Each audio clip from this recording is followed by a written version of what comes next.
Good morning. Today we're going to be talking about cravings. I'm going to be continuing to talk about habits. We've already talked about cue. And there was kind of that 4-step process. If you watch the last few videos, if you're missing this, basically this is it's not foolproof. Nothing is foolproof, but it's a way to really speed up the process whereby you can create new habits that you want and get rid of habits that you don't want. What I talked about yesterday, what I've talked about the last couple of days, is really the cue. And what I talked about with that is making it simple, making sure that something is really easy, really obvious. If something is really obvious, you'll do it more. Today I'm going to be talking about craving. The way to create craving in our lives, or really find the craving that we already have in our lives, is to understand human nature a little bit more. And I'm going to talk about 2 different aspects of this. One, we tend to avoid pain and look forward to pleasure. That's number 1. And secondly, we're very social. If you understand those 2 concepts, you'll understand how to create craving in your life or how to tap into the cravings that you already have. For example, how did you gain the habits you have right now? How do people start smoking? How do people start staying up late?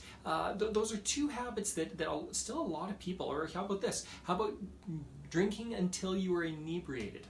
What health benefits does that have? It's not necessarily a fantastic habit. So maybe I'll cut out the smoking, because there are some people who don't smoke, but a lot of people drink and a lot of people stay up late. Those are 2 habits that are not helping a lot of people. But why is it that people do those 2 activities? Well, again, we're social creatures, so we will do things that are socially acceptable.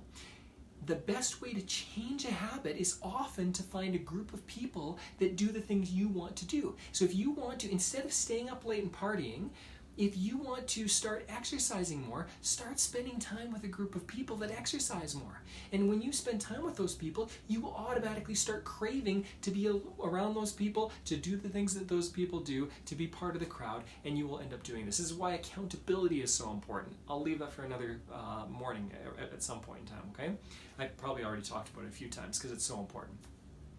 So utilize people. The reason people stay up late is because socially we believe that that's what people do. Socially we believe that sleeping in the weekend is a fantastic thing. Well, guess what? That completely changes our circadian rhythm. If we're up early some days, up late other days, it doesn't help us actually get up early on a consistent basis for our business or for other things that we want to get done. It's far healthier to wake up at the same time every morning. But we don't. Many of us don't, because we are socially trained to want to get up later on the weekends. That sleeping in is the cool thing to do. It's the kids at the back of the bus. That's what they do, kind of thing. It's ridiculous on some levels, but we're social creatures. So understand that. Let's talk about drinking for a little bit. Drinking can have a very huge social component. Drinking is the most acceptable drug in our society. Now, I do have drinks every once in a while. I haven't been drunk. Actually, I don't think I've ever been drunk. I've never been motivated as much socially as other people. So I always found it ridiculous.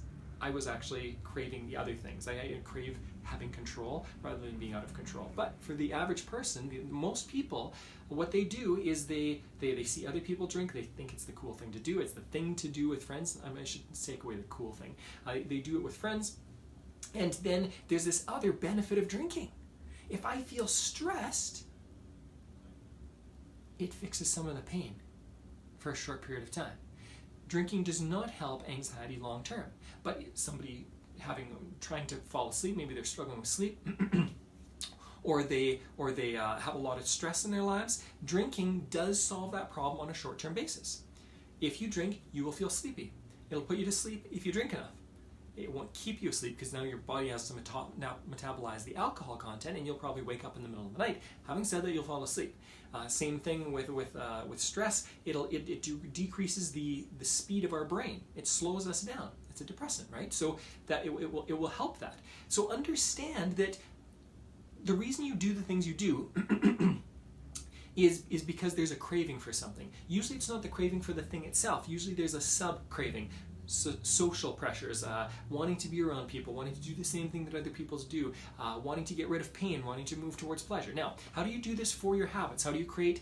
How do you tie this in for habits you want to create in your life? How do you create cravings in your life or tap into the cravings you have? Again, find a group of people that do the thing that you want to do, and you are more likely to get doing those things. Okay. as far as pain and pleasure, start analyzing what you really want in life. So delayed gratification. For example, I can be busy in my work today, or I can create a business over the next few months. Excuse me, I got something in my throat here. That I'm proud of, and that I can seek after and explore for the future. If you start to understand and focus more and more and more about what you want overall in life, if you start to visualize what you want later on in life, you are more likely to focus on that pleasure, and more likely to change your habits in the near term.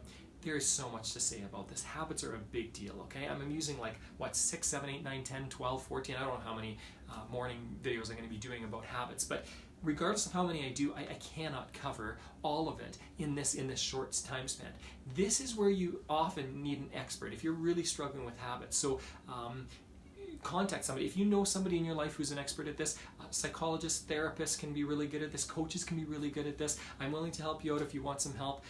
Contact me, or contact somebody else in your local neighborhood that you know and trust. If you have that person already, I'm not going to steal the clients from other people. If you know somebody who does this really well, feel free to go with them. All right.